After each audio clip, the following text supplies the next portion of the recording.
سکھانے اور اسی طرح پھر اسلامی تعلیمات کی یاد دہانی کرانے اور لوگوں سے شہادت لینے کا وقت قریب آ گیا کہ آپ نے اللہ کا پیغام پوری امانت اور دیانت کے ساتھ تمام دنیا کے انسانوں تک پہنچا دیا ہے۔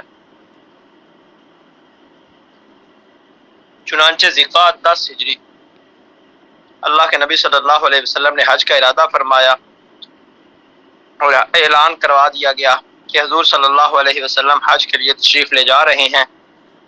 تو کون سا ایسا پھر مسلمان تھا کہ جو اللہ کے نبی صلی اللہ علیہ وسلم کے ہمراہ حج کی سعادت سے محروم ہونا چاہتا؟ چنانچہ مسلمان جو ہے چاروں اطراف سے جوق در جوق پہنچنا شروع ہو گئے۔ 26 ذیقعدہ کو حضور صلی اللہ علیہ وسلم نے مدینہ سے سفر کا آغاز کیا تو عصر سے پہلے ایک جگہ ہے جس کا نام ہے ذوالحلیفہ، وہاں پہنچ گئے۔ رات بھی اللہ کے نبی صلی اللہ علیہ وسلم نے وہیں بسر فرمائی اور اگلے دن ظہر کی نماز سے پہلے احرام کے لیے غسل کیا۔ نماز ظہر جگہ کا نام بتا دیں۔ جی ذوالحلیفہ، اور سر ڈیٹ بھی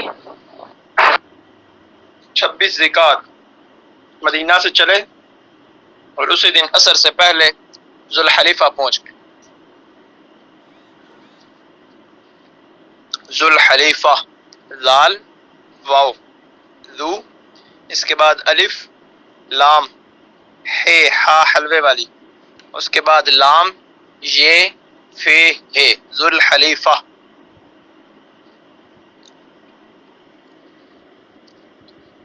تو اگلے دن پھر اللہ کے نبی صلی اللہ علیہ وسلم نے ظہر سے پہلے آرام کے لیے غسل فرمایا، نماز ظہر ادا کی اور حج اور عمرے دونوں کا ایک ساتھ احرام باندھا اور صدائے لبیک بلند فرمائی۔ پھر ہفتے بھر سفر کے بعد سر شام مکہ کے قریب پہنچے اور ذی طوا میں ٹھہرے، وہیں رات گزاری، فجر کی نماز پڑھ کر غسل فرمایا۔ 4 ذی الحجہ کو مکہ میں داخل ہوئے اور خانہ کعبہ کا طواف کیا، پھر صفا مروہ کے درمیان سعی کی مگر احرام نہیں کھولا کیونکہ اللہ کے نبی صلی اللہ علیہ وسلم نے حج اور عمرے کا احرام اکٹھا باندھا تھا۔ تو جو صحابہ قربانی کے جانور ساتھ نہیں لائے تھے انہیں اللہ کے نبی صلی اللہ علیہ وسلم نے احرام کھولنے کا حکم دے دیا۔ پھر اسی طرح 8 ذی الحجہ کو آپ مینا تشریف لے گئے، 9 ذی الحجہ صبح تک وہیں قیام کیا، ظہر، عصر، مغرب، عشاء اور فجر کی نمازیں پڑھی اور پھر اتنی دیر ٹھہرے کہ سورج طلوع ہو گیا۔ پھر آپ میدان عرفات تشریف لے گئے اور وہاں نمرہ میں قبہ تیار تھا جس میں قیام فرمایا۔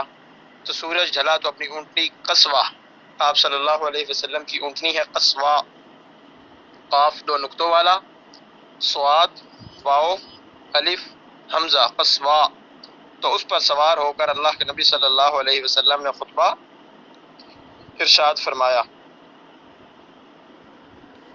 اور اس وقت اللہ کے نبی صلی اللہ علیہ وسلم کے سامنے کم و بیش 1,44,000 انسانوں کا جمع غفیر تھا کہ جو لوگ اس سال حج کر رہے تھے۔ تو خطبہ کے بعد اللہ کے نبی صلی اللہ علیہ وسلم نے ظہر اور عصر کی نماز جو ہے وہ ملا کر 1 اذان اور 2 اقامت کے ساتھ پڑھی۔ اس دن پھر خطبے کے بعد اللہ کے نبی صلی اللہ علیہ وسلم نے ظہر اور عصر کی نماز 1 اذان اور 2 اقامت کے ساتھ پڑھی۔ اور آج اذان 1 ہوئی، اس کے بعد ظہر کی نماز پڑھی، اس کی اقامت علیحدہ، پھر عصر کی نماز، اس کی اقامت علیحدہ، لیکن اذان 1 تھی۔ اس کا مطلب سمجھ آ گیا کلاس والوں؟ گرلز کو ایمن ناز،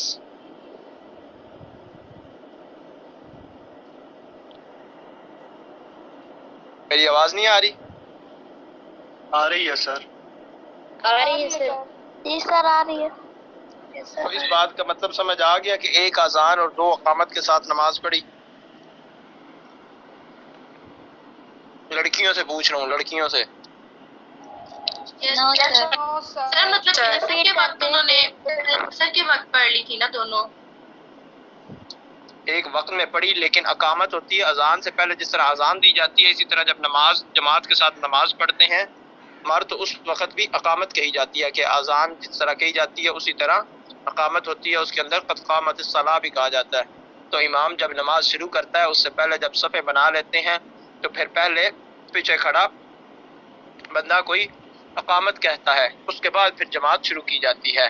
تو یہ جو بات ہے کہ اذان 1 ہی ہوئی، ویسے تو ہر نماز کی الگ اذان ہوتی ہے، لیکن اس کی اذان 1 ہی تھی، اقامت الگ ہوئی، ظہر کی الگ ہوئی، پھر جماعت ہوئی، پھر اس کے بعد عصر کی دوبارہ اقامت ہوئی اور پھر جماعت ہوئی۔ کلیئر؟ کلیئر ہے؟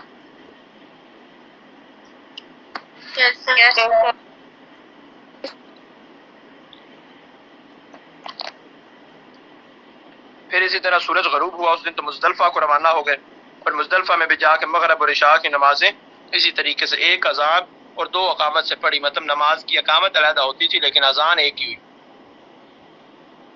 پھر صبح تک آرام فرمایا، صبح ہوئی تو اذان و اقامت کے ساتھ نماز فجر ادا کی۔ جی سر اذان ایک کیوں ہوتی تھی؟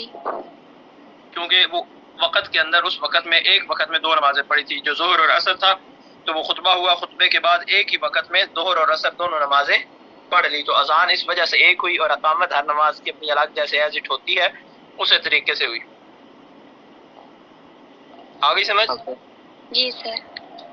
سر جی مزدلفہ میں کون سی 2 نمازیں پڑھی تھی؟ مغرب اور عشاء۔ Okay sir.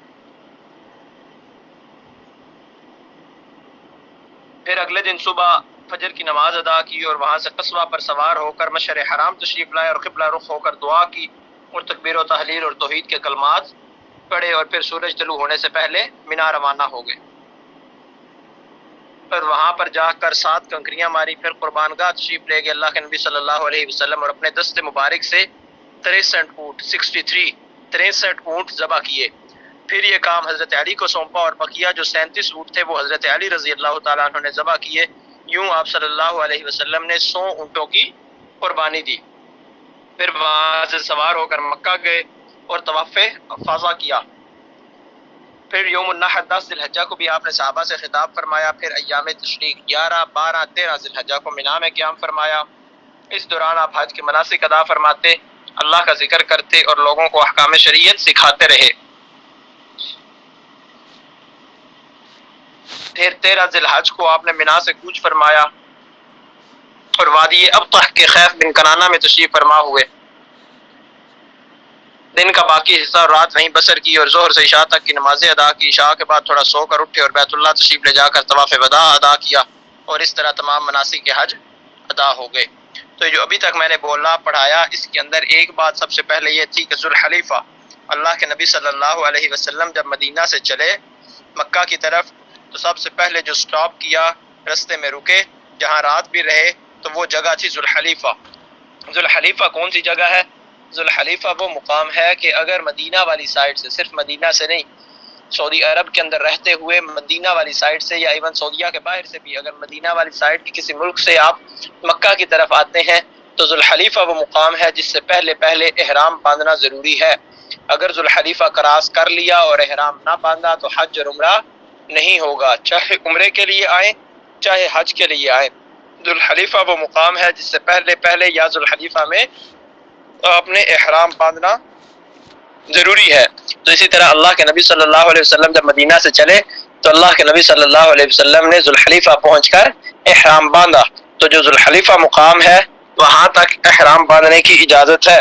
اگر مکہ کے لیے عمرے کی نیت سے یا حج کی نیت سے گھر سے چل پڑے ہیں، مکہ کی سعودیہ کی کسی شہر سے چلے یا کسی ایسے ملک سے چلے جو مدینہ والی سائڈ پہ ہے، تو جب اس سائڈ سے انٹر ہو جانا ہے، چل پڑنا ہے، سفر سٹارٹ کر دینا ہے، تو ذوالحلیفہ سے پہلے چاہے اپنے گھر سے احرام باندھ لیں چاہے رستے میں کہیں باندھیں، لیکن ذوالحلیفہ ایسا مقام ہے کہ جہاں سے احرام باندھے بغیر آگے نہیں آنا۔ اگر وہاں سے احرام نہ باندھا اور آگے آگے تو پھر احرام میں جو حج اور عمرہ ہے وہ ادا نہیں ہوگا۔ ذوالحلیفہ کے بعد اگر احرام باندھ بھی لیا جاتا ہے تو پھر حج اور عمرہ ٹھیک نہیں ہوگا۔ کلیئر ہے؟ جی اس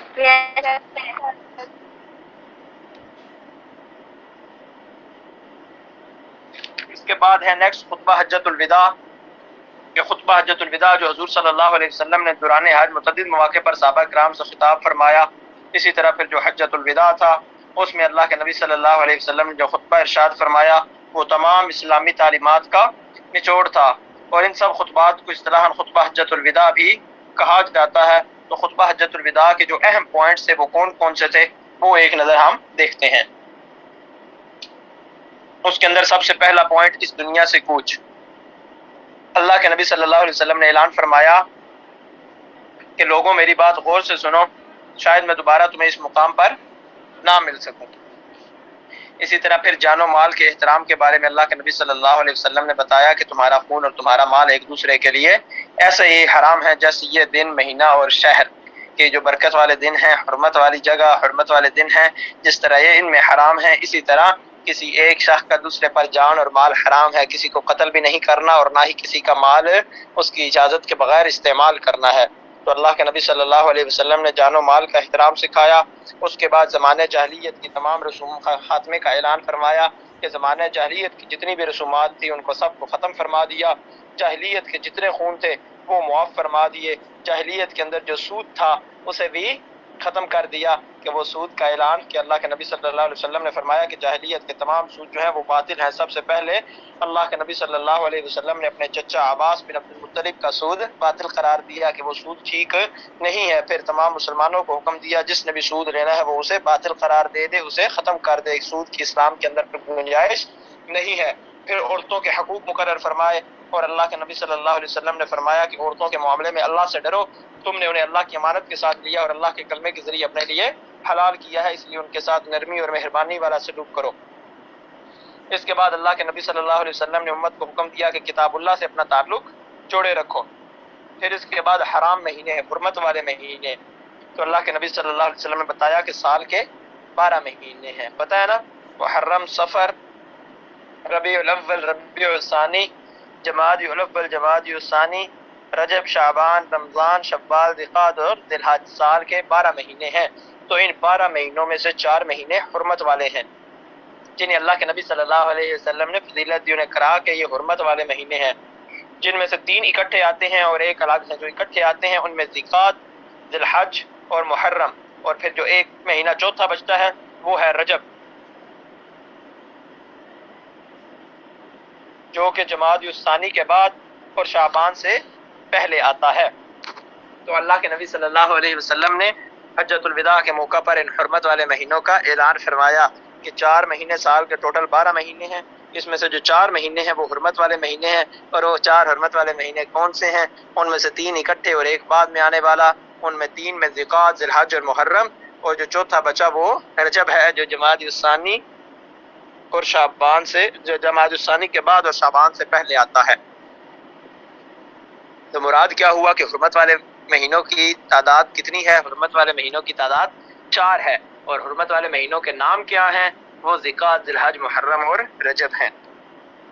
پھر اسی طرح جان و مال اور آبرو کی حرمت کے بارے میں بتایا کہ تمہارے خون، تمہارے مال اور عزت ایک دوسرے کے لیے ایسے ہی حرام ہیں کہ جس طریقے سے تمہارے اس شہر اور تمہارے اس مہینے میں تمہارے آج کے دن کی حرمت ہے۔ اس کے بعد آخرت کی یاد دہانی کروائی کہ تمام لوگوں کو اس دنیا سے جانا ہے اور اپنے رب کے حضور پیش ہو کر اس دنیا کے اندر کیے گئے اعمال کا حساب و کتاب دینا ہے۔ پھر گمراہی اور مسلمانوں کے قتل سے بچنے کی تلقین فرمائی۔ اللہ کے نبی صلی اللہ علیہ وسلم نے فرمایا کہ خبردار میرے بعد گمراہ نہ ہو جانا کہ آپس میں ایک دوسرے کی گردنیں اڑانے لگ جاؤ۔ اسی طرح پھر ختم نبوت کے بارے میں بتایا کہ انا خاتم النبیین لا نبی بعدی، اللہ کے نبی صلی اللہ علیہ وسلم کی حدیث ہے کہ میں آخری نبی ہوں اور میرے بعد کوئی نبی نہیں ہے۔ اسی طرح پھر مسلمان جو ہیں وہ آخری امت ہیں۔ نیکسٹ پوائنٹ ہے اطاعت امیر، کہ اللہ کے نبی صلی اللہ علیہ وسلم نے فرمایا کہ اگر کوئی حبشی غلام بھی تمہارا امیر بنا دیا جائے تو اگر وہ تمہیں کتاب اللہ کے مطابق کوئی بھی حکم چل دے یا کتاب اللہ کے مطابق تمہیں چلائے تو اس کی اطاعت تم پر لازم ہے۔ اور یہ اسلام کی تعلیمات ہیں کہ اگر آپ کا کوئی بھی حکمران بن جائے اور اگر وہ کتاب اللہ یعنی اسلامی تعلیمات کے مطابق آپ کو چلاتا ہے تو آپ پر ضروری ہے کہ آپ اس کی اطاعت کریں۔ غلاموں سے نیک سلوک کا حکم دیا اور اللہ کے نبی صلی اللہ علیہ وسلم نے فرمایا کہ جو غلام ہیں وہ تمہارے بھائی ہیں۔ اسی طرح جرم کی پاداش میں صرف مجرم ہی کو پکڑا جائے گا، باپ بیٹے کے بدلے میں یا بیٹا باپ کے جرم کا ذمہ دار نہیں ہوگا۔ جو بندہ جرم کرے گا وہ خود ہی اس کا ذمہ دار ہے۔ اسی طرح ارکان اسلام پر عمل کی تاکید فرمائی۔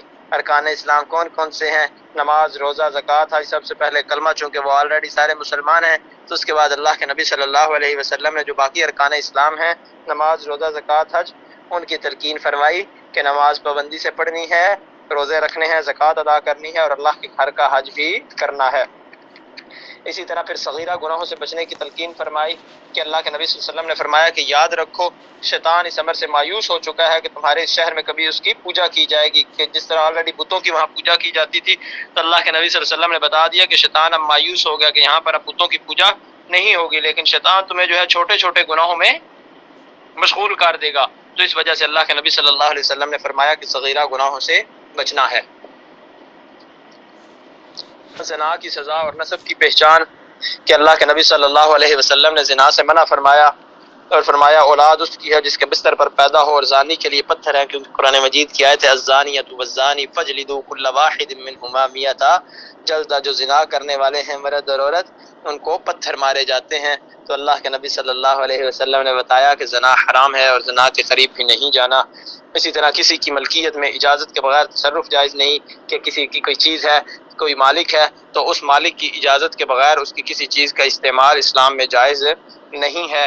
وارث کے لیے وصیت جائز نہیں کہ اللہ تعالیٰ نے ہر حقدار کا حق مقرر کیا ہے، تو اس وجہ سے وارث کے لیے وصیت جائز نہیں، کیونکہ اسلام کے اندر جائیداد کا جو ہے وہ اللہ تعالیٰ اور اللہ کے نبی صلی اللہ علیہ وسلم نے ایک سسٹم دے دیا، وارث مقرر فرما دیے. تو اس وجہ سے اللہ تعالیٰ نے اللہ کے نبی صلی اللہ علیہ وسلم نے حجۃ الوداع کے موقع پر اس بات کا اعلان فرمایا کہ وارث کے حق میں وصیت نہیں کی جا سکتی، البتہ کسی اور کے لیے وصیت کرنا جائز ہے. عمل میں اخلاص کہ عمل میں اخلاص مسلمانوں کی خیر خواہی اور جماعت میں اتحاد، سینے کو پاک رکھنے والی چیزیں ہیں، کہ جو بھی کام کرنا ہے اخلاص سے کرنا ہے، دکھاوے کے لیے نہیں کرنا، اللہ کی رضا کے لیے کرنا ہے اور اللہ اور اس کے نبی صلی اللہ علیہ وسلم کا حکم سمجھ کر کرنا ہے. اسی طرح ابلاغ ارشادات ہے، مراد کیا کہ جو لوگ یہاں پر موجود نہیں تھے تو اللہ کے نبی صلی اللہ علیہ وسلم نے فرمایا کہ تم لوگ جو میری بات سن رہے ہو تو میری بات جو یہاں تک نہیں پہنچ سکے لوگ ان تک بھی میری باتیں پہنچا دینا.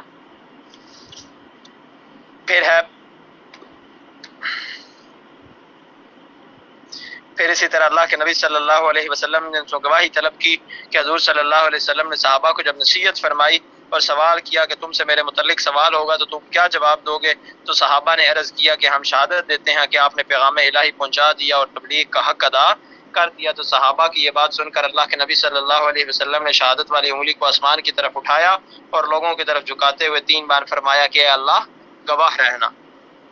ٹھیک ہے، یہ تمام پوائنٹس سے خطبہ حجۃ الوداع کہ اللہ کے نبی صلی اللہ علیہ وسلم نے کن کن امور کے متعلق کیا کیا گفتگو فرمائی. اسی طرح پھر خطبہ حجۃ الوداع کی اہمیت ہے. خطبہ حجۃ الوداع کی اہمیت کیا ہے؟ جی سر آپ نے وہ کس کا نام بتایا تھا جس کے لیے سود کو باطل قرار دیا تھا؟ حضرت عباس، حضور صلی اللہ علیہ وسلم کے چچا ہیں عباس بن عبد المطلب. عبد المطلب دادا کا نام ہے، تو حضرت عباس وہ جو چچا تھے ان کا پورا نام ہے عباس بن عبد المطلب. تو اللہ کے نبی صلی اللہ علیہ وسلم نے سب سے پہلے اعلان کیا کہ میں اپنے چچا عباس بن عبد المطلب کے سود کو باطل قرار دیتا ہوں، اور پھر حکم دیا کہ جتنے بھی لوگوں کے سود ہیں وہ سارے باطل قرار دے دیے جائیں، اس کی وجہ کہ سود اسلام میں حرام ہے.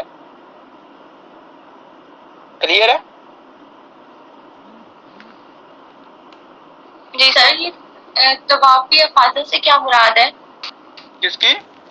یہ اوپر خطبہ حجۃ الوداع میں آپ نے بتایا تھا نا کہ طواف افاضہ کہ جب وہ سوار ہو کر مکہ گئے تھے اس کے بعد طواف افاضہ کیا تھا. طواف وداع جو مین ہو گیا، اس کے بعد جب واپس آ گئے وہاں پر 3 دن قیام کیا، تو اس کے بعد جب واپسی ہونے لگی تو واپسی سے پہلے اللہ کے نبی صلی اللہ علیہ وسلم نے طواف وداع کیا تھا. ٹھیک ہے؟ Okay sir.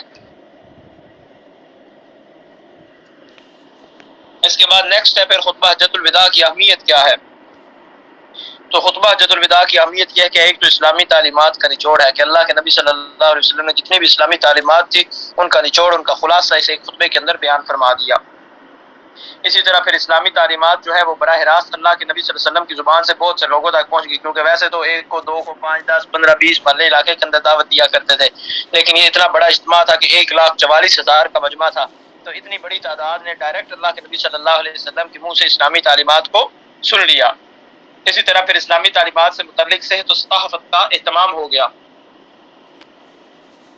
کہ اللہ کے نبی صلی اللہ علیہ وسلم سے جب خود سن لیا تو انہیں پتہ چل گیا کہ یہ واقعی اتھینٹک باتیں ہیں جو اللہ کے نبی صلی اللہ علیہ وسلم نے خود بیان فرمائی ہیں. اسی طرح پھر غلبہ اسلام کا بھرپور اظہار ہو گیا کہ جب اتنی بڑی تعداد کے اندر لوگ وہاں حج کے موقع پر اکٹھے ہوئے تو وہاں پر اسلام کی طاقت کا اظہار ہوا.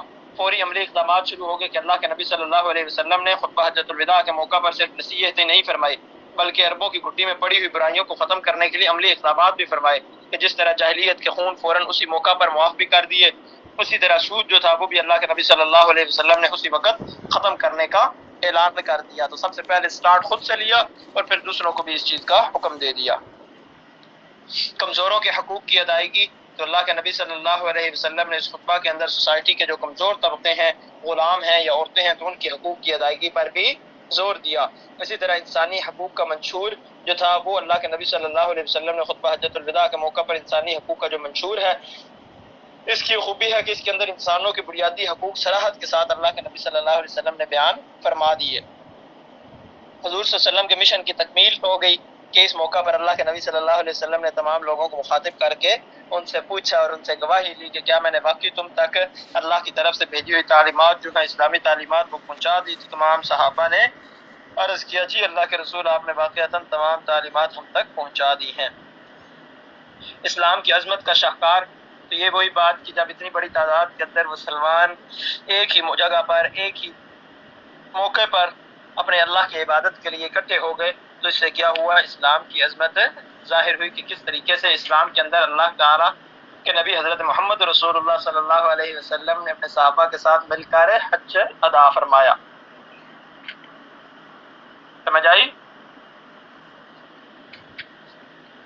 یس سر.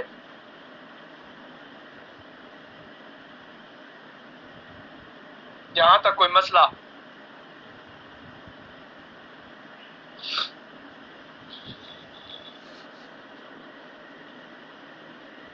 نو سر. یہ جو آپ نے اس کے نکات بتائے ہیں سر، اس میں جو اہم نکات آپ نے بتایا کہ وارث کے حق میں وصیت نہیں دی جا سکتی، سر اس پوائنٹ کی سمجھ نہیں آئی. اس کی سمجھ نہیں آئی؟ یس اس کی سر. سمجھ یہ ہے کہ اللہ تعالیٰ نے اسلام کے اندر جو تعلیمات ہے نا وراثت کی، وراثت کا تو پتہ ہے نا؟ یس سر. تو وراثت یہ ہوتی ہے کہ آدھا حصہ بیٹی کا ہوتا ہے، ایک حصہ بیٹے کا ہوتا ہے. ٹھیک ہے؟ جی سر.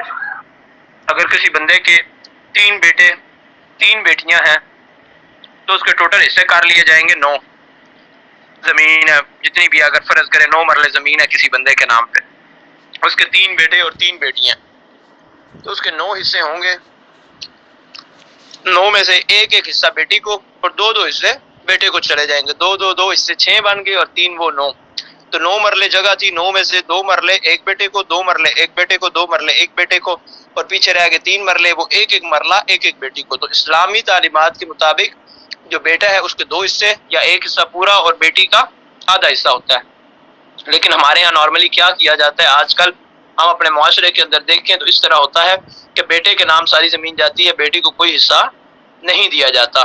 تو کس طرح ہوتا ہے؟ اگر باپ فوت ہو جاتا ہے تو اس کے بعد نارملی بیٹی کو دیا ہی نہیں جاتا، اور بعض لوگ اس طرح کرتے ہیں کہ بیٹی کے نام بیٹی کو کہتے ہیں کہ جگہ لینی ہے، نہیں وہ کہتی نہیں میں نے بھائی کو دے دی. ٹھیک ہے، تو وہ بھائی کے نام پہ لگا دی جاتی ہے. حالانکہ ہو سکتا ہے حالات اس طرح کے ہو کہ بیٹے سے زیادہ بیٹی ضرورت مند ہو، محتاج ہو، اس کے حالات اس طرح کے نہ ہوں، لیکن اس کے باوجود جو زمینیں ہیں خاص کر کے جن کی زرعی زمینیں ہیں تو وہ بالکل بیٹیوں کے نام نہیں آتی، بیٹوں کے نام لگ جاتی ہیں. تو اس کے بعد جب باپ فوت ہوتا ہے تو یا باپ کیا کرتے ہیں، پہلے بیٹوں کو ہبہ کر جاتے ہیں اپنی زندگی کے اندر ہی.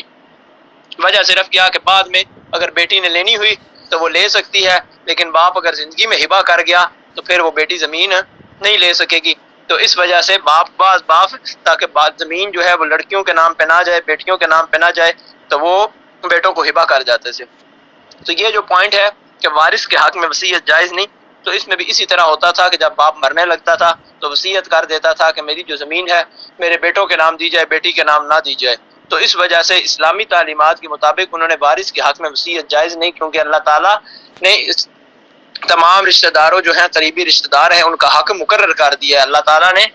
اور اسلامی تعلیمات کے مطابق ہر کسی کا حصہ مقرر ہے وراثت کے اندر، باپ ہو، بیٹا ہو، ماں ہو، بھائی ہو، بہن ہو، بیوی ہو، تو ان ساروں کے حصے مقرر ہیں. تو اس وجہ سے اللہ تعالیٰ کے نبی صلی اللہ علیہ وسلم نے حجۃ الوداع کے موقع پر اس چیز کا اعلان فرمایا کہ وارث کے حق میں وصیت جائز ہے نہیں، تاکہ اس وجہ سے کہ کوئی کسی کا حق نہ مار سکے.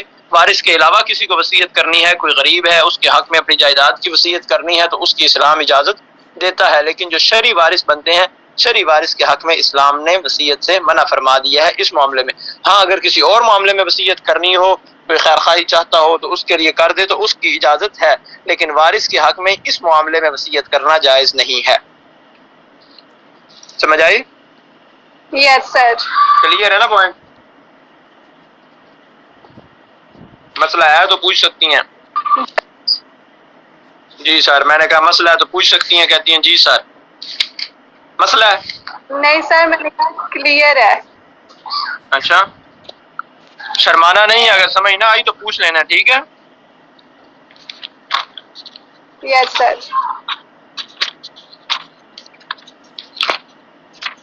اس کے بعد نیکسٹ جو ٹاپک ہے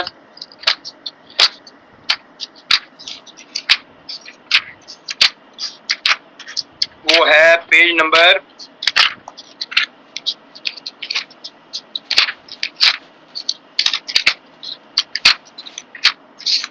434 ہے اس کا، قمر اسلامیات کا۔ باقی بھی دیکھ لیں، غزوات نبی ٹاپک ہے، ٹاپک کا نام ہے غزوات نبی کے مقاصد و حکمت۔ تو غزوات نبی کیا ہیں؟ تو غزوات نبی صلی اللہ علیہ وسلم سے مراد یہ ہے کہ دین اسلام کے جو مخالف لوگ تھے انہوں نے اللہ کے نبی صلی اللہ علیہ وسلم کے غزوات و سرایہ اور اسلامی جہاد پر اعتراض بھی کیا، اور جو اسلام کے خلاف بات کرنے والے ہیں انہوں نے کہا کہ اسلام زبردستی یا تلوار کے زور پر اسلام پھیلایا گیا، لیکن ایسا بالکل بھی نہیں ہے، کیونکہ اللہ کے نبی صلی اللہ علیہ وسلم نے کبھی بھی پہلے تلوار نہیں اٹھائی، لیکن جس وقت کفار لڑائی کے لیے میدان میں آ جاتے تھے تو اس وقت اللہ تعالیٰ نے بھی اپنے نبی صلی اللہ علیہ وسلم کو لڑائی کی اجازت دی، یعنی جنگ کی اجازت دی کہ جس کے اندر اللہ کے نبی صلی اللہ علیہ وسلم کفار کے خلاف لڑ سکیں، غزوات یا سرایہ کے جس کے اندر اللہ کے نبی صلی اللہ علیہ وسلم نے یا لشکر روانہ فرمائے اور یا پھر خود جنگ میں حصہ لیا، تو اسے کہتے ہیں غزوات النبی صلی اللہ علیہ وسلم۔ ایسی جنگ جس میں اللہ کے نبی صلی اللہ علیہ وسلم نے خود حصہ لیا ہو اسے کہتے ہیں غزوہ، اور اس کی جمع ہے غزوات، غزوات النبی صلی اللہ علیہ وسلم۔ تو غزوات النبی صلی اللہ علیہ وسلم کی مقاصد و حکمت کیا تھی؟ کس وجہ سے غزوات کی اجازت ملی؟ یا اللہ کے نبی صلی اللہ علیہ وسلم نے جو جنگیں کی ان کی کیا وجہ تھی؟ تو سب سے پہلا پوائنٹ ہے مذہبی آزادی کو یقینی بنانا،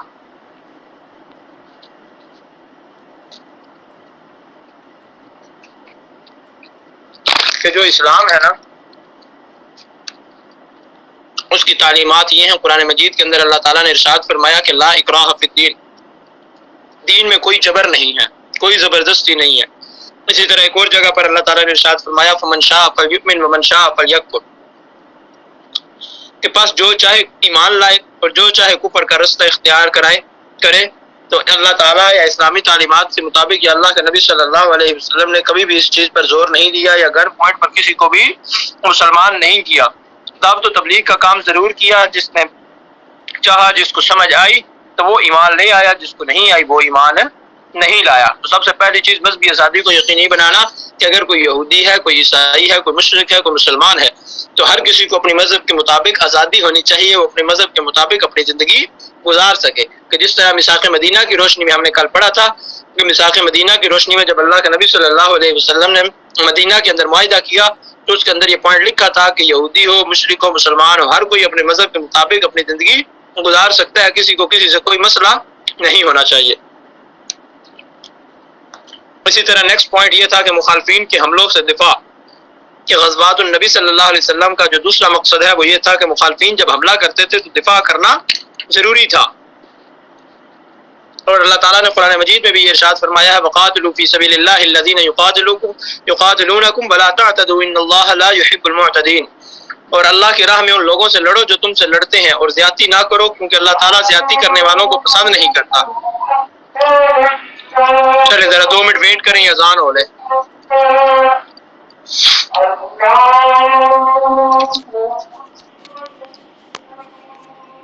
وسلم کے جتنے بھی غزوات و سرایہ تھے ان کا ایک مقصد یہ بھی ہوتا تھا۔ اسی طرح پھر سازشی اور غداروں کی سرکوبی ہے کہ جو لوگ سازشی ہیں، سازشیں کرتے رہتے ہیں اور کفار اور مسلمانوں کو آپس میں لڑانا چاہتے ہیں، تو جنگ کے ذریعے کیا ہوتا ہے کہ وہ سازشی اور غدار لوگ جو ہیں ان کی سرکوبی ہوتی ہے، یا انہیں ختم کر دیا جاتا ہے یا پھر وہ ٹھیک ہو جاتے ہیں۔ نیکسٹ ہے اللہ تعالیٰ کا کلمہ بلند کرنا، کہ حضور صلی اللہ علیہ وسلم کے غزوات کا جو ایک حکمت اللہ کا کلمہ بلند کرنا بھی تھا اور اسلام کو غالب کرنا تھا، کہ نبی صلی اللہ علیہ وسلم اور اللہ تعالیٰ کی طرف سے آپ صلی اللہ علیہ وسلم کو یہ ذمہ داری دی گئی کہ اللہ کا جو پسندیدہ دین ہے اسلام، جس کی طرف تمام انبیاء دعوت دیتے رہے ہیں، اس کو قائم اور نافذ کریں۔ اور اللہ تعالیٰ نے قرآن مجید میں حکم بھی دیا ہے قاتلوہم حتی لا تکون فتنۃ ویکون الدین للہ، اور ان سے لڑتے رہو یہاں تک کہ کوئی فساد باقی نہ رہے اور سارے کا سارا دین جو ہے وہ اللہ کا ہو جائے۔ اسی طرح پھر حکم الہی کی تعمیل ہے کہ نبی صلی اللہ علیہ وسلم کے جہاد کی ایک حکمت اللہ کے حکم کی بجا آوری بھی تھی کہ اللہ تعالیٰ نے قرآن مجید کے اندر بہت سی جگہ پر جہاد کا حکم دیا تھا، کہ جس طرح ایک جگہ پر ارشاد ہے اذن للذین یقاتلون بانہم ظلموا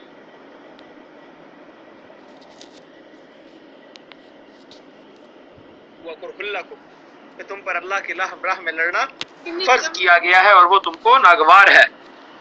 تو اللہ تعالیٰ نے قرآن مجید کے اندر بہت سی جگہوں پر جہاد کا حکم دیا ہے۔ تو یہ ساری وہ پوائنٹس تھے اور مقاصد و حکمت تھی جن کی بنیاد پر اللہ تعالیٰ نے اللہ کے نبی صلی اللہ علیہ وسلم کو غزوات کا حکم دیا اور اللہ کے نبی صلی اللہ علیہ وسلم نے پھر غزوات کے اندر حصہ لیا۔ آگے سمجھ؟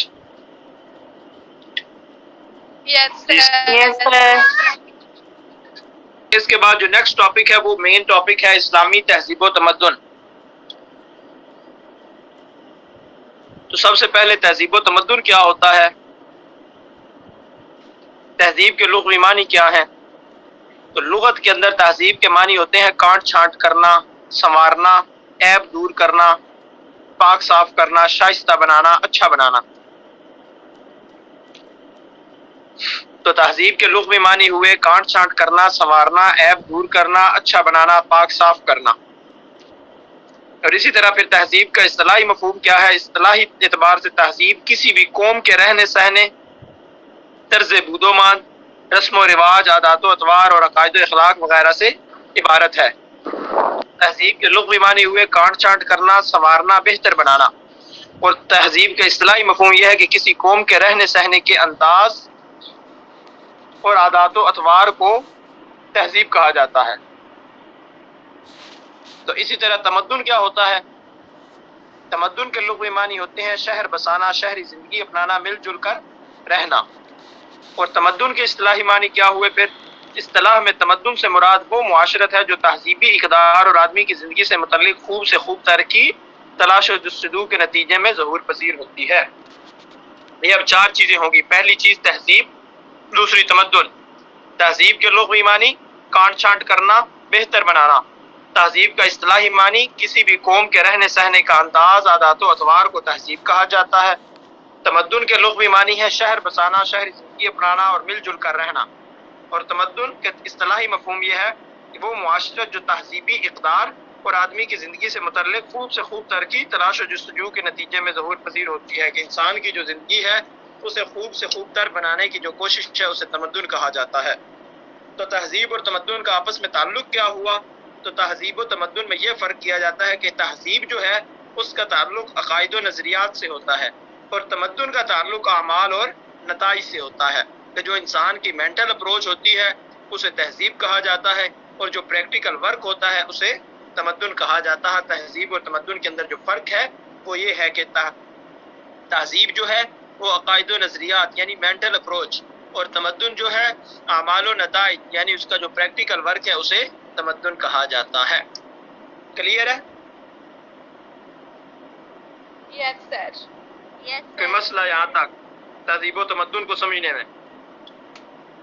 نو سر۔ نو سر۔ ٹھیک ہے۔ پھر اس کے بعد ہے اسلامی تہذیب و تمدن۔ کر دیں ایک دفعہ، جی ذا ڈیفینیشن ریپیٹ کر دیں کس کی؟ سر جی تمدن کی، وہ آپ لکھی ہے۔ اچھا، تمدن سے مراد وہ معاشرت ہے جو تہذیبی اقدار اور آدمی کی زندگی سے متعلق خوب سے خوب تر کی تلاش و جستجو کے نتیجے میں ظہور پذیر ہوتی ہے۔ لکھنے کے لیے یہ ڈیفینیشن تھی، اور ویسے اگر اسے ان شارٹ فارم اپنے الفاظ میں آسان ترین بنا کے کہیں تو کہا جا سکتا ہے کہ انسان کی جو زندگی ہے اسے خوب سے خوب تر کی جو تلاش اور جستجو ہے اسے تہذیب کہا جاتا ہے اور تمدن کہا جاتا ہے۔ انسان کی زندگی کو خوب سے خوب تر بنانے کی جستجو کو تمدن کہا جاتا ہے۔ تو تہذیب اور تمدن کا فرق کہ تہذیب جو ہے اس کا تعلق عقائد و نظریات کے ساتھ ہے اور تمدن کا تعلق اعمال اور نتائج کے ساتھ ہے۔ پھر اسی طرح اسلامی تہذیب و تمدن کیا ہوتا ہے؟ اسلامی تہذیب و تمدن سے مراد وہ تہذیب و تمدن ہے جس کی اساس اسلام کے عقائد و نظریات ہوں۔ سب سے آسان اور شارٹ ڈیفینیشن اسلامی تہذیب و تمدن کی کہ اسلامی تہذیب و تمدن سے مراد وہ تہذیب و تمدن ہے جس کی اساس اسلام کے عقائد و نظریات ہوں، اسے اسلامی تہذیب و تمدن کہا جائے گا۔ کلیئر ہے؟ سر ریپیٹ کرتے ہیں۔ اسلامی تہذیب و تمدن وہ تہذیب و تمدن ہے جس کی اساس، جس کی بنیاد اسلام کے عقائد اور نظریات ہوں، اسے اسلامی تہذیب و تمدن کہا جاتا ہے۔ ایسی تہذیب و تمدن جس کی اساس اسلام کے عقائد اور نظریات ہوں، اسے اسلامی تہذیب و تمدن کہا جاتا ہے۔ کلیئر ہے؟ یس سر۔ ٹھیک ہے، اس کے بعد آتے ہیں اسلامی تہذیب کے عوامل۔ اسلامی تہذیب کے عوامل کون سے ہیں؟ اسلامی تہذیب کے عوامل ان شارٹ آپ کہہ لیں عقائد اسلام ہیں۔ ٹھیک ہے، عقائد اسلام سے مراد کیا ہے؟ توحید، رسالت، ملائکہ پر ایمان، آسمانی کتابوں پر ایمان اور آخرت پر ایمان۔ کلیئر ہے؟ جی یس سر۔ جی سر۔ ریپیٹ کرنے کی ضرورت تو نہیں ہے؟ نو سر۔ نو توحید کا سر۔ پتہ ہے نا اللہ تعالیٰ پر ایمان کیا ہوتا ہے یا رسولوں پر ایمان کسے کہا جاتا ہے، اسی طرح پھر آسمانی کتابوں پر، فرشتوں پر اور آخرت پر ایمان۔ یہ 5 پوائنٹ آپ نے صرف اس کے اندر لکھنے ہیں۔ اگر پوچھا جاتا ہے کہ اسلامی تہذیب کے عوامل کتنے ہیں تو آپ نے کہنا ہے 5 ہیں، اور اسلامی تہذیب کے عناصر پوچھے جائیں تو وہ بھی 5 ہیں۔ اسلامی تہذیب کے عوامل جو ہے وہ عقائد اسلام ہیں، اور اسلامی تہذیب کے جو عناصر ہیں وہ ارکان اسلام ہیں، جس کے اندر کلمے سے مراد کیا ہوتا ہے؟ اشہد ان لا الہ الا اللہ واشہد ان محمدا عبدہ ورسولہ۔ شہادت توحید و رسالت کے پہلے حصے کے اندر توحید کی گواہی ہے کہ اشہد ان لا الہ الا اللہ وحدہ لا شریک لہ۔ دوسرے حصے کے اندر کیا ہے؟ واشہد ان محمدا عبدہ ورسولہ۔ تو پہلی چیز جو تھی اسلامی تہذیب کے عوامل تھے، اس کے اندر عقائد اسلام، اللہ پر ایمان، رسولوں پر ایمان، الہامی کتابوں پر، فرشتوں پر اور آخرت پر۔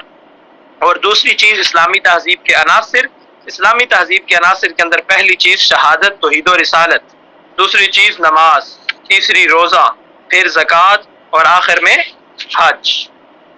کلیئر ہے؟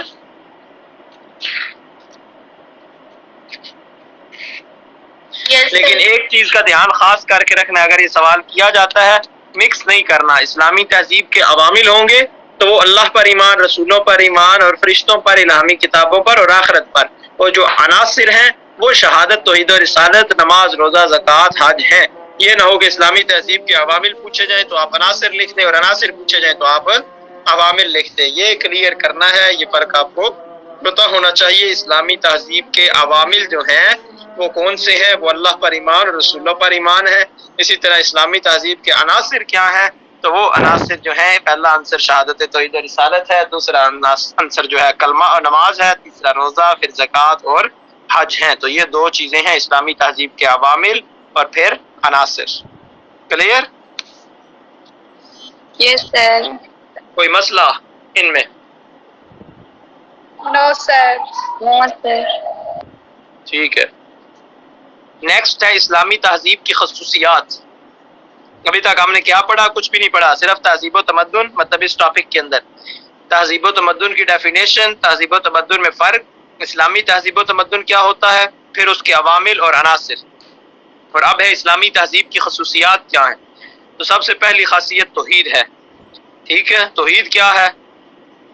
هو اللہ احد، یا اسی طرح اللہ لا الہ الا ہو۔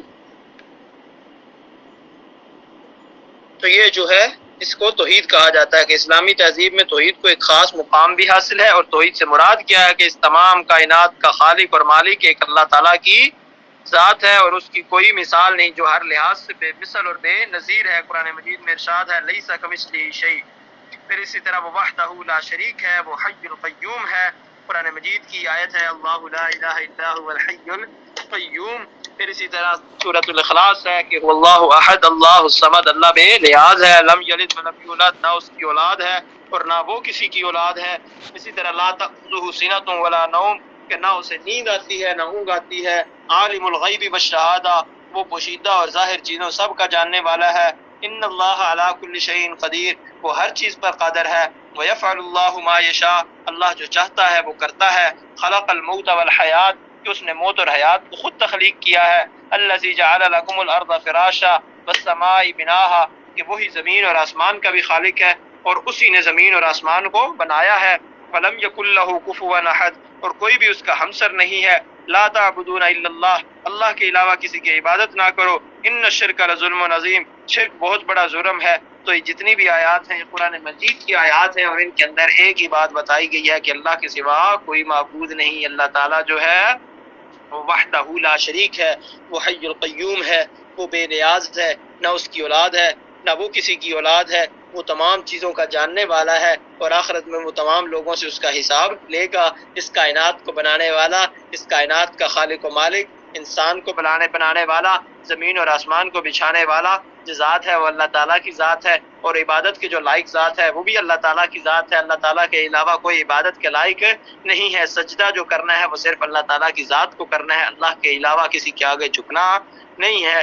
جو مانگنا ہے اللہ سے مانگنا ہے، اللہ ہی دینے والا ہے، اللہ ہی مشکلات سے نکالنے والا ہے، اللہ ہی عزت دینے والے ہیں، اللہ ہی ذلت دینے والے ہیں، اللہ ہی اولاد دینے والے ہیں، اللہ ہی رزق دینے والے ہیں۔ تو یہ جتنی بھی صفات ہیں یہ اللہ تعالیٰ ہی کی صفات ہیں، اور اللہ تعالیٰ ہی سے ان کو مانگنا بھی چاہیے۔ کلیئر ہے؟ Yes, sir.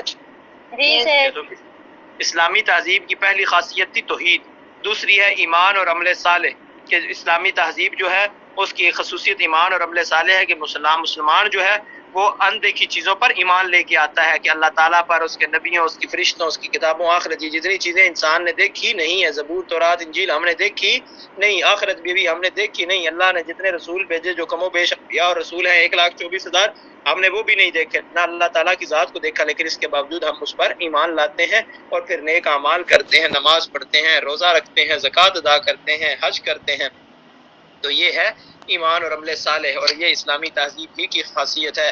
تیسرا ہے تکریم آدمیت، کہ اللہ تعالیٰ نے کیا فرمایا تھا، لقد خلقنا الانسان فی احسن تقویم، کہ ایک اللہ نے انسان کو بڑی بہترین صورت پر پیدا کیا، اور پھر کیا کیا، وَإِذْ قُلْنَا لِلْمَلَائِكَةِ اسْجُدُوا لِآدَمَ فَسَجَدُوا إِلَّا إِبْلِيسَ، کہ جب اللہ نے فرشتوں سے کہا کہ آدم کو سجدہ کرو تو سب نے سجدہ کیا سوائے ابلیس کے۔ تو اس سے بھی پتہ چلتا ہے کہ تکریم آدمیت ہے کہ آدم کی جتنی اولاد ہے اسے ایک خاص مقام حاصل ہے، اور فرشتوں نے بھی اللہ تعالیٰ کے حکم پر حضرت آدم علیہ السلام کو سجدہ کیا۔ پھر اسی طرح حکمیت الہیہ اور نیابت آدم، کہ اللہ تعالیٰ نے انسان کو زمین پر اپنا خلیفہ بنا کر بھیجا ہے، اور قرآن مجید کی آیت ہے وَإِذْ قَالَ رَبُّكَ لِلْمَلَائِكَةِ إِنِّي جَاعِلٌ فِي الْأَرْضِ خَلِيفَةً، تو پھر جب آپ کے رب نے فرشتوں سے کہا تھا کہ میں زمین میں اپنا خلیفہ بنانے والا ہوں، تو اللہ تعالیٰ نے انسان کو اپنا خلیفہ بنا کر بھیجا ہے۔ یہ بھی اسلامی تہذیب کی ہی خاصیت ہے۔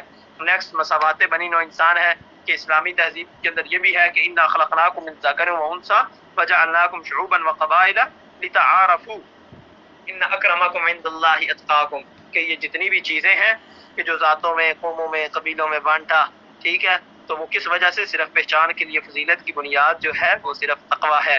تو مراد کیا ہوا کہ مساوات بنی نوع انسان ہے، تمام انسان اس کے اندر برابر ہیں، صرف اسے فضیلت ہے جو اللہ سے جتنا ڈرے گا، جس کے دل کے اندر اللہ کا ڈر اور خوف ہوگا، اس کی فضیلت ہوگی، وہ برتر ہوگا، باقی تمام لوگ برابر ہیں۔ اخوت اسلامی، کہ اسلام کے اندر بھائی چارے کا درس دیا جاتا ہے، کہ قرآن مجید کیا ہے، وَاعْتَصِمُوا بِحَبْلِ اللَّهِ جَمِيعًا وَلَا تَفَرَّقُوا، کہ اللہ کی رسی کو مضبوطی سے تھام لو اور آپس میں تفرقے میں نہ پڑو۔ اسی طرح پھر اللہ کے نبی صلی اللہ علیہ وسلم کی بھی بہت سی حدیث ہیں جن کے اندر اللہ کے نبی صلی اللہ علیہ وسلم نے پیار محبت کے ساتھ، اخوت کے ساتھ رہنے کا حکم دیا ہے، کہ اللہ کے نبی صلی اللہ علیہ وسلم کی حدیث ہے کہ المسلم اخو المسلم، مسلمان کا بھائی ہے۔ پھر اس کی وضاحت فرمائی کہ لا یظلمہ ولا یخذلہ، نہ اس پر ظلم کرتا ہے اور نہ ہی اسے بے یار و مددگار چھوڑتا ہے۔ تو اخوت اسلامی جو ہے وہ ہمیں اس سے بھی پتہ چلتا ہے کہ اللہ تعالیٰ کے نبی صلی اللہ علیہ وسلم نے جب مدینہ کے اندر مہاجرین اور انصار کو بھائی بھائی بنایا تو کس طریقے سے انہوں نے بھائی بن کر دکھایا۔ تو یہ جتنی بھی ہیں یہ اسلامی تہذیب کی ہی تعلیمات اور خاصیتیں ہیں۔ نیکسٹ عدل و انصاف ہے کہ اللہ تعالیٰ نے قرآن مجید میں ارشاد فرمایا ان اللہ یأمر بالعدل والاحسان، کہ اللہ تعالیٰ عدل اور احسان کا حکم دیتا ہے۔ تو اسلام کے اندر عدل اور انصاف کو ایک خاص مقام حاصل ہے۔ تو اللہ عدل اور انصاف کی مثال یہ ہے کہ اللہ کے نبی صلی اللہ علیہ وسلم نے بھی فرمایا تھا کہ اگر خدا کی قسم فاطمہ بنت محمد بھی چوری کرتی تو میں اس کے بھی ہاتھ سے کاٹ دیتا۔ تو اسے کہتے ہیں عدل و انصاف۔ تو عدل و انصاف جس سوسائٹی کے اندر ہوتا ہے، اس معاشرے کے اندر ہوتا ہے، تو وہ معاشرہ کبھی بھی تباہ نہیں ہوتا۔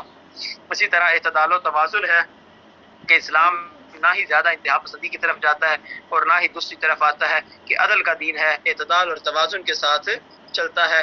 اور اسی طرح قرآن مجید کی آیت ہے وَكَذَلِكَ جَعَلْنَاكُمْ أُمَّةً وَسَطًا، کہ امت مسلمہ جو ہے وہ درمیانی امر ہے، امت وسط قرار دیا گیا ہے کہ درمیان کی راہ ہے، نہ زیادہ اوپر نہ زیادہ نیچے۔ اسی طرح اللہ کے نبی صلی اللہ علیہ وسلم کی حدیث ہے کہ خیر الامور اوسطها، بہترین راہ جو ہے وہ درمیان کی راہ ہوتی ہے، کہ عدل کے ساتھ، اعتدال کے ساتھ اور توازن کے ساتھ چلا جائے۔ اسی طرح اخلاقی اقدار ہے، تو اخلاقیات کیا ہے کہ انک لعلی خلق عظیم، کہ ہمارے نبی صلی اللہ علیہ وسلم جو ہے اخلاق کے اعلیٰ مراتب پر فائز تھے، اور نبی صلی اللہ علیہ وسلم کے بارے میں ہے کہ کان خلقہ القرآن، کہ آپ کا اخلاق جو ہے وہ قرآن تھا۔ اور لقد کان لکم فی رسول اللہ اسوۃ حسنہ، کہ اللہ کے نبی صلی اللہ علیہ وسلم جو ہیں ان کا جو زندگی ہے، رسول اللہ صلی اللہ علیہ وسلم کی زندگی میں ہمارے لیے بہترین نمونہ ہے۔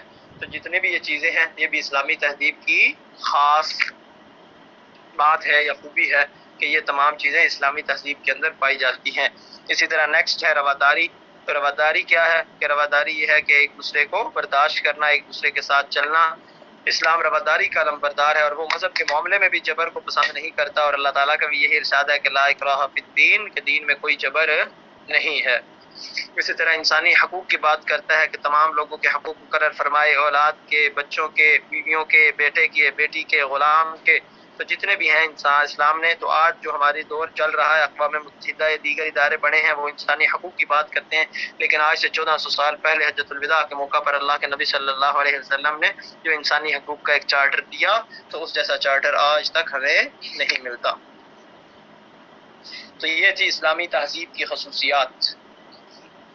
اس کے بعد ہے بنیادی انسانی حقوق اور اسلام، کہ وہ کون سے بنیادی انسانی حقوق ہیں تو اسلام ہمیں دیتا ہے۔ اسلام کی روشنی میں، اسلام کی تعلیمات کے مطابق کون سے بنیادی انسانی حقوق ہیں؟ تو سب سے پہلے مذہبی حقوق آتے ہیں۔ تو مذہبی حقوق کے اندر کون کون سے؟ آزادی عقیدہ، کہ عقیدے کی آزادی حاصل ہے، کہ جو مرضی عقیدہ رکھیں، اسلام آپ کو کبھی بھی مجبور نہیں کرے گا۔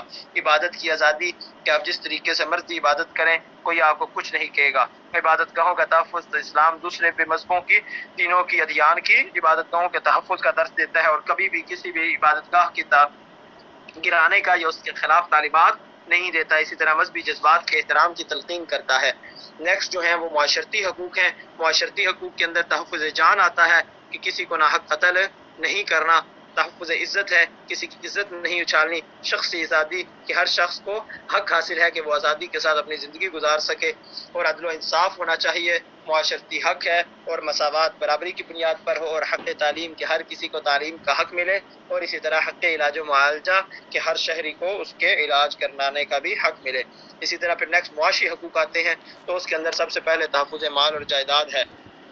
تحفظ مال اور جائیداد کے بارے میں کیا ہے کہ اللہ کے نبی صلی اللہ علیہ وسلم نے فرمایا کل المسلم علی المسلم حرام دمہ ومالہ وعرضہ، کہ اللہ کے نبی صلی اللہ علیہ وسلم نے فرمایا کہ ہر مسلمان کا خون، یعنی اس کی جان، مال، اس کا پیسہ اور عزت دوسرے مسلمان پر حرام ہے۔ تو یہ اللہ کے نبی صلی اللہ علیہ وسلم کی حدیث ہے۔ اسی طرح پھر کفالت، تو ریاست کی یہ بھی ذمہ داری ہے کہ وہ اپنے شہریوں کی معاشی ضروریات کو پورا کرے۔ تو اللہ کے نبی صلی اللہ علیہ وسلم کی حدیث کے مطابق کیا ہے کہ جس شخص کا کوئی والی یا سرپرست نہیں ہوگا تو اس کی ولایت اور سرپرستی جو ہے وہ حاکم وقت کا ذمہ ہے، اور اسلامی ریاست کا سربراہ اپنے باشندوں کی روزی روٹی کے لیے، انتظام کے لیے کتنا حساس ہو، تو اس کا اندازہ حضرت عمر رضی اللہ تعالیٰ عنہ کی اس قول سے لگایا جاتا ہے، کہ جس کے مطابق آپ رضی اللہ تعالیٰ عنہ نے فرمایا تھا کہ اگر فرات کے کنارے کوئی کتا بھی پیاس سے مر جائے تو وہ اس کے لیے بھی جواب دے ہیں۔ تو ایک حاکم کی یہ ذمہ داری ہوتی ہے۔ اسی طرح معاشی حق میں روزگار بھی ہے، کہ ریاست کی یہ ذمہ داری ہے اسلامی تعلیمات کے مطابق کہ وہ اپنے تمام رہنے والے شہریوں کو اچھا روزگار مہیا کرے۔ اسی طرح پھر انتخاب ذریعہ معاش ہے، کہ ہر کسی کو اپنا ذریعہ معاش کے انتخاب میں آزادی ہونی چاہیے، کہ کون کس طریقے سے روزی حاصل کرنا چاہتا ہے تو اس کے اندر کسی کو آپ فورس نہیں کر سکتے کہ اس طریقے سے حاصل کرو، بلکہ جتنے جائز طریقے ہیں ان میں سے کسی بھی طریقے سے وہ اپنی روزی تلاش کر سکتا ہے۔